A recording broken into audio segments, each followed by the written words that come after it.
ఇద్దరు పిల్లలు మీకు? అవునా, అవును సార్. అమ్మాయి అబ్బాయి అండి. అమ్మాయి 10th క్లాస్ అండి. అమ్మాయి పెద్దదా? అమ్మాయి పెద్ద అండి. అబ్బాయి చిన్నోడండి. వాడే క్లాసు? 9th క్లాస్ సార్ అబ్బాయి. చిన్నోడు అంటే 1 సంవత్సరం ఒక సంవత్సరం తేడా సార్.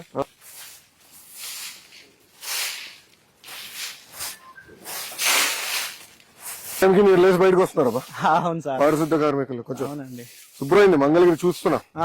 శుభ్రం చేశారు అందరు కలిసి.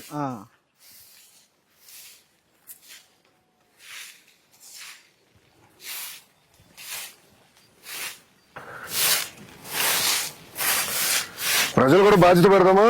ప్రతి నెలకు ఒక రోజు ఒక పూట పెట్టాలి సార్. ప్రజలు కూడా స్వచ్ఛ భారత్ పెట్టాలి సార్. ప్రజలతో కూడా మధ్యాహ్నం మరి ఇప్పుడు ఎండలు గట్టుకునే కదా సార్. ఉండే సార్. ఉదయం పూట ఒక పూట ఉదయం పూట ప్రజలతో కూడా మనం స్వచ్ఛ భారత్ చేపిస్తే మన పరిసరాలు మన పరిశుభ్రంగా ఉంటాయి సార్.